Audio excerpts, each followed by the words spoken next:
Welcome everyone to the Winning Together podcast on our special Into the Arena Talks edition. Across from me I've got Jared. Groundhog Day is always a good day, Casey. And Shay, I'm going to agree with you, Aslet. Alright, Jared, so we just went and did a little sprint to kind of get our energy right. I don't think, one of the things you learn about getting into the arena is little things you can do to change your chemistry, make a big difference on how you feel about a situation or a certain time of day. And, it's 5 o'clock, it's dinner time, it's time to, transition often. And we just went for a quick run. And how's your energy? I feel more alive. Yeah. For sure. I found, for me, my body influences so much about how I feel, and being really aware of what's going on with that is really important. Absolutely.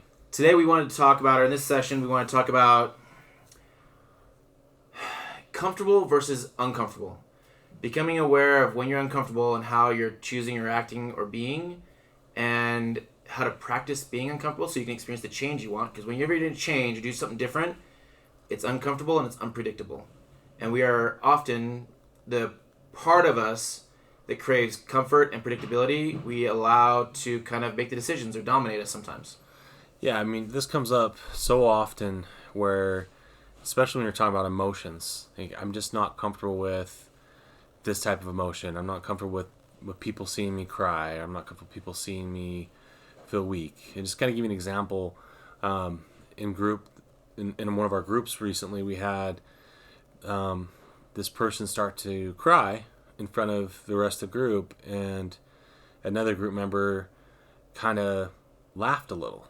And it wasn't on purpose. It was almost like an involuntary Joker type laugh from, if you saw the movie Joker, like this, I'm not comfortable with you crying in front of me, so it makes me feel like I need to laugh to lighten the mood. To change change the feeling. Change the feeling, and then that person gets this message that it's not okay for them to cry, it's not okay for them to be vulnerable.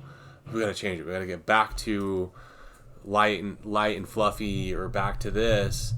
And both people are at a disservice because of that. Because now all of a sudden you can't really be vulnerable. You can't really share. And the other person is locked in, well, I only allow this far. My emotional spectrum shuts off as soon as sadness comes around. I'm only optimistic. I'm only happy. I'm only this. But in reality, when they slip and they go back into their addiction, they're usually really depressed and super heavy dark. I think also the words we use are so important, and I would think in that moment I'd say also maybe the person you are now isn't strong enough to be that open in that moment, but the person you want to become, you can learn, or you can become a person who it's not that you don't care, but you don't care what other people think about how you're acting. You're allowing yourself to feel how you feel, your authentic, genuine self. And you don't judge it or criticize it or put it up or down. It just is. And you're just feeling it and letting it to move through you. And that's the way you move forward. Yeah, and it's just that space to allow yourself to have more emotions. One of the themes we come up with all the time is, I didn't want to feel, or I felt numb. And when I would use, I was not feeling. That's all I wanted at the time. So being comfortable with just feeling any emotion and starting to say to yourself, all emotions are okay. And when I say that, there's going to be people who are like, no, they're not. There's some emotions that are not okay. And then I'll even say a little further, no, all emotions are good. And if they're good, wow, that's even harder. But if you can accept that and start to allow emotions to be okay, good, even great, then your whole world starts to open up from the inside out. Keep on going with that. So this process of giving yourself emotional freedom will also allow you to connect to people in your life that aren't able to connect to you. I know in my own life, I have friends that they're emotionally a little stunted. They don't express very well, and if one of us somehow offends someone else, it's very old pattern. It's from when we were younger. We don't talk about it. We don't say things like that. We just pretend they didn't happen. We bottle them up. We stuff them under a rug. And that's just one pattern with that group of friends. That could relate into marriage, to relationships with your children, with your loved ones, whoever that is, that we start to put things in these boxes. And it's like putting them in a pressure cooker, and you start turning the dial up, life gets a little bit harder, and it gets a little bit harder, and that number goes up, and goes up, and goes up, but there's no vent. There's no vent on this, and eventually pop. And when that pops, people get hurt.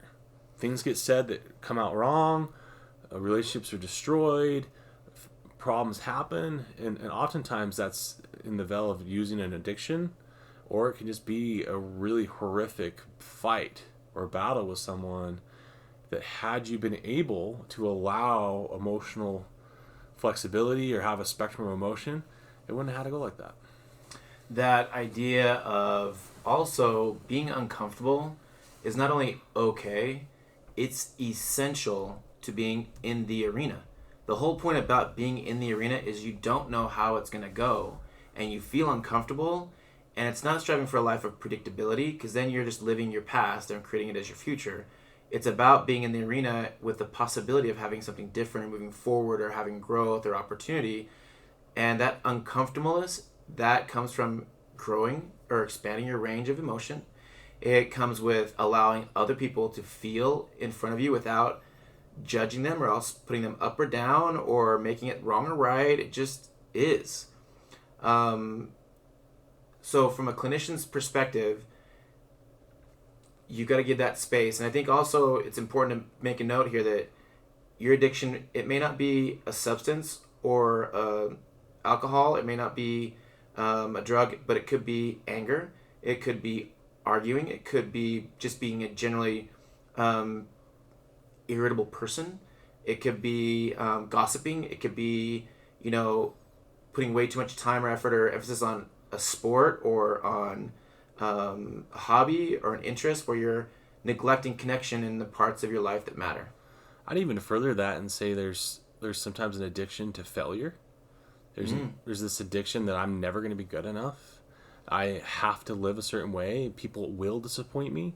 People will abandon me. And then it goes back to that attraction where we start They become a really sour person, and then you get to say that, yeah, see, they left me. Yeah, because you're a sour, like, no one wants to hug a porcupine. Yeah. So in that space, are we willing to flip the script and feel, even when it's icky, even when it's ugly?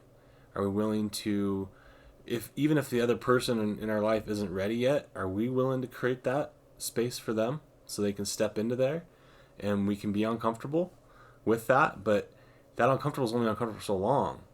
You start to break down the uncomfortable and it becomes normal. And then you have to stretch a little bit further and a little bit further. I think it's important to acknowledge that it's not about getting rid of the pressure cooker. The pressure cooker is life. It doesn't go, but instead of having it turn to outbursts and messes, it can turn to something that forges you into the person you want to become or want to be. Yeah, and if you let it trickle out over time, you do this more appropriately, so that it's not constantly exploding and bursting. I hear all the time people say, well, I just have uncontrollable spurts, or I just can't control my emotions. Well, you would if you have everything bottled up, and it's not okay to have emotions. If you believe that line of thinking or that narrative that it's not okay to be sad, it's not okay to feel angry, it's not okay to be hateful, and that's one of the hard ones, especially in this Utah culture. Oh, we don't hate. Nobody hates. We have plenty of spite. We do not hate. And the reality is, it's not that you shouldn't be able to feel those things. You should be able to feel anything and be okay with it. Obviously, we have to behave appropriately. You bet. You don't just go hate someone and do something bad, but you can feel any emotion, and if you allow those emotions to be felt, they don't explode. They don't have to explode. Emotions are waves, and it's important to understand that you are not your emotions, and you're not your cravings. You're just not. And I think when you can disconnect that and understand that they're waves, they come and you feel like it's going to be this, you're so angry that, you just have to act in that moment. Well, guess what? If you allow yourself to just feel it with being mindful of the behavior you're exhibiting, and you just take a time out, that anger will subside. Not that it'll go away, but it won't be as intense, or it won't go into rage, or that craving to act on this impulse. It's just a physical craving. It's not, like you said, it's not wrong that you crave something. It's what becomes unworkable is when you choose to act in a way that's not workable for your life. And along those lines of not feeling, we're not connected to our bodies. A lot of my clients will go through this meditative state where we'll practice a body scan. For those who aren't familiar with the body scan, it's simply paying attention to different parts of your body while breathing. So there's, we'll do a guided meditation. And oftentimes we'll have people talk about what was hurting, what's going on in their body, and they'll say, I had no idea I had a throbbing knee, or I had no idea my neck was so tight. But now that you brought it up, I can feel it. Or I had no idea I had this pressure in my ribs. All these different pieces of their body start to come out, and we've numbed ourselves to the point where we don't even pay attention to our bodies anymore. And then we'll lean in to use something daily or excessively, like too much coffee or too much energy drink or too much smoking or too much of anything, to not actually be connected with our body for whatever reason. It's not comfortable. We have to get comfortable with that and allow that space to be heard inside us so that we can reconnect. Mm-hmm. And I think that's why, the skills of recovery are so important. Recovery is not just from a substance and addiction. Recovery applies to every aspect of our life. I think that's one of the things that has really drawn me to the Iron Recovery that sponsors the Winning Together podcast, Jared, is that the approach you take is it applies to all of us. Everyone else has to learn the skills of recovery and how they apply. So you've mentioned one that's really essential, meditation. And, when you do a body scan, or if you're meditating on a specific thing or with a specific, app, or meditation is one of the most researched and practiced ways to start separating yourself from your emotions and creating a space where you can choose differently from how you've been in the past. In this whole process of separation, it goes deep in our culture. We call it enmeshment. We're overly enmeshed. We're in each other's business. Your problems are my problems. My problems are your problems. Or my disease is me. And my addiction is me. With the disabled community, I have a son with Down syndrome. The term with Down syndrome is a relatively new way of speaking about people with disabilities. They are not their disease. They live with a disease. They're sitting next to that disease. They know they are not that disease. And that really plays out in so many ways. Like my son, for example, he has a wonderful teacher, and early on in us taking him into school, she'd say, like, go put your backpack on the hook. And he'd just hand me his backpack. And she stops me, and she's like, no, he's going to put his backpack on the hook. He's the one who's going to do it. So at first, I was like, all right, sure. So we put the backpack on the hook. We started noticing that was everything in his life. I was helping him with putting his clothes on. I was helping him clean up himself, do his hair, just helping him brush his teeth, doing all these things. And then after he's in this class with his teacher and she's giving us these lessons, he starts doing all those things on his own. And she says to me, you're just seeing his disability. You're not seeing him. See him, not his disability. We do the same thing with addiction recovery, with our family member who's been struggling, or our marriage that's been struggling, or whatever's been struggling. We start to see it as that and not as it could be. Yeah, they are the irresponsible spouse, or they are the dependent child, or they are the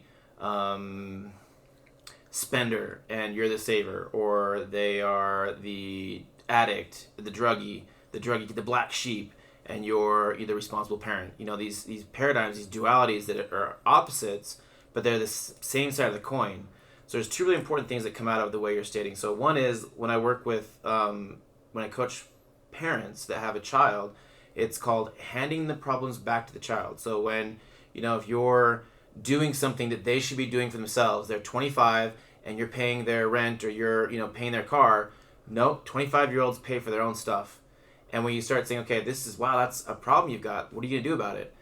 That second part of that is when you're handing the problems back to them, so you're allowing them to create the skills to be, capable.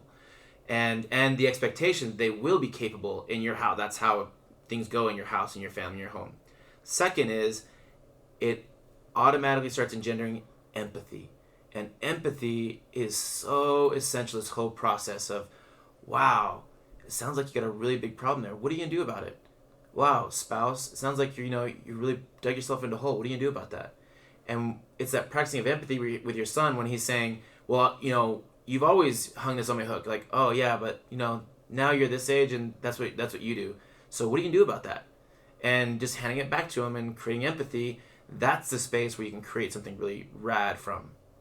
Oh yeah, I mean, it's something that parents and spouses and we all struggle with to a degree. You bet. Letting go of the way the relationship was, allowing it to create something different. Mm-hmm. Now it shows up in addiction recovery. A lot of times parents will say, "Well, my spouse or my kid, they're like 12 emotionally because that's when they started using drugs and alcohol, and now they got this man body. They're a man boy, or a woman girl, or whatever you want to call it. I can't expect them to be rational adults. I can't expect them. So and if I don't, they're gonna go die, or they're gonna go get manipulated by some big bad nefarious person who's doing harder drugs than my child." That fear feeds this system of, well, I got to keep it how it is. I got to keep this dysfunctional system, or else something really, really bad can happen. If my kid stays on pills, it's better than heroin. If my kid stays in my house and uses heroin in the basement, it's better than in the street. So if this bargaining starts to happen, where we're bargaining away health and healthy boundaries and what's really going to support and uplift and pull the junk away with fear and loss and just horrible patterns. The fear also gets adopted by the other person in the relationship, and then they start acting out of fear. And when fear is driving it, you fear you won't ever be able to get off the drugs, or you fear you won't ever be able to take care of yourself, or you fear that if your mom or dad were to die today, or your parents, then you'd be in a world of hurt. Yes, the problem with that is there is truth to that, and the other side of that is it's the only way through. And there's healthy ways and happy ways to do it that are workable, and you can't control the other person. But what you can control is creating a space and a place and a path that is happy and healthy. You can move forward and invite them to come. And one of the ways you can do that is just say, I'm going here. I know where we've been in the past, but I want something different with you. I have hope. I want to change. I want to be different. And I'm learning these things at this Into the Arena workshop, and I'm learning how to connect in a different way. I'm going here. Please come with me. There's plenty of space for both of us.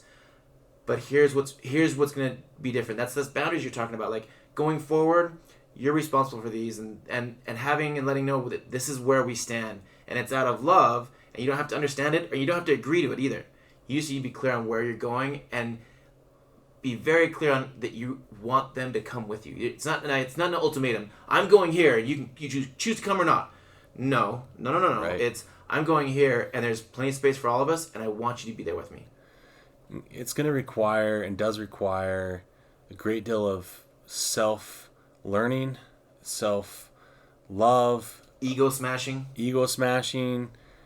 Just even recently, I had a parent call me trying to put together everything for their child, and their child has been in and out of rehabs for years and years and years. And the mom said, I really feel like she's just disabled now because she just can't figure it out. She's been to 10 plus places, and why is she still not healthy? Is there some sort of long-term care for her addiction? And I've met with this child, and I disagree. She's not disabled. She's been enabled. Mm-hmm. Been enabled.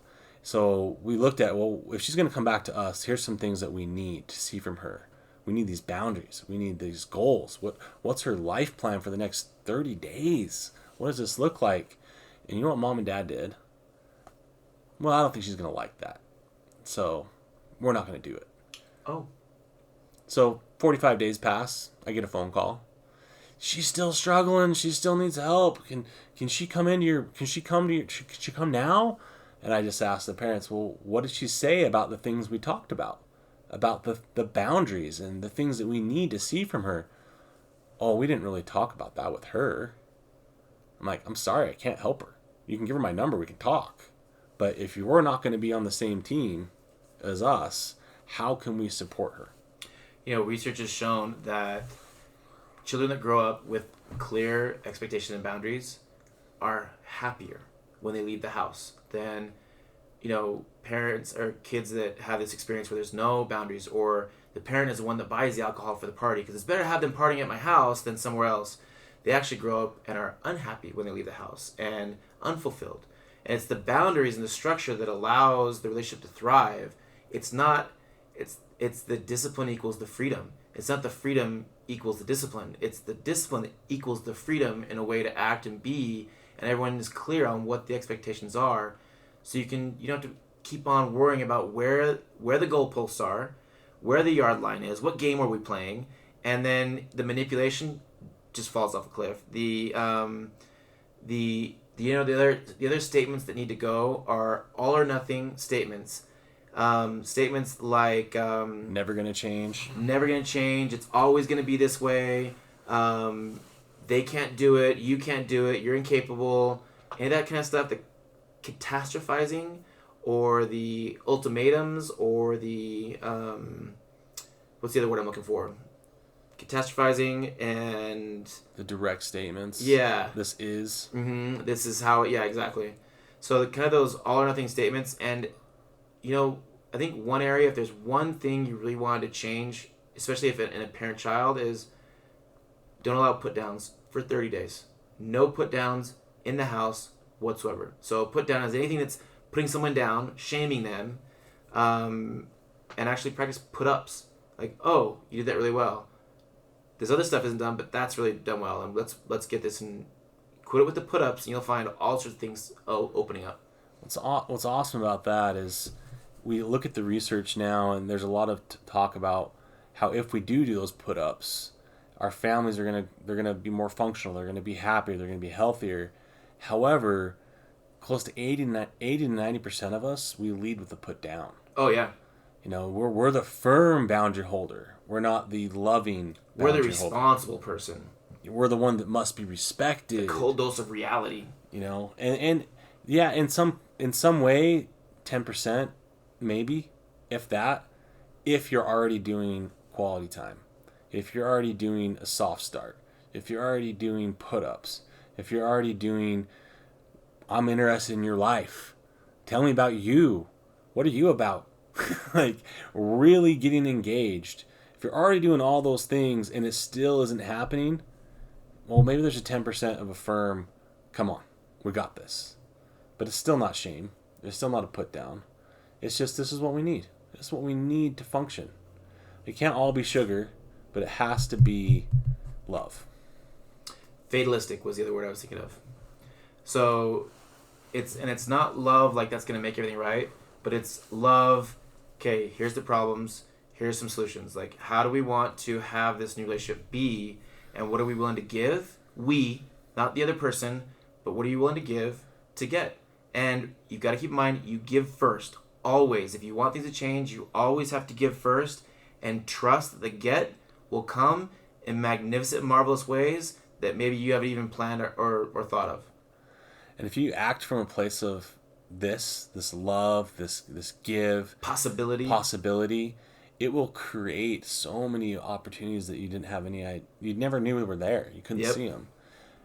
If you stay in fear and you continue to operate from fear, from when's the other shoe going to drop, this is just going to last a certain while, we've seen this 1,000 times, you're right. Fear and fixed, yeah. You're right. You are going to get that, whether it's from that person or somebody else. Because what that person's thinking, when they finally do heal, mom or dad ain't going to change. They're never going to do different. They only see me as a loser. So for them to see me in any good light, they're going to have to wait years. They have to wait till I've been sober for 5-10 years. Right. And I'm driving a Ferrari. And I've got a big house. And I've got all these things. That's the only thing they're going to measure. They're not going to measure me as a person. They don't want to know that guy. They only know the person that isn't at this point. So you're losing out on the relationship. You have this person, you've lost them, even if they're doing well. So stop it.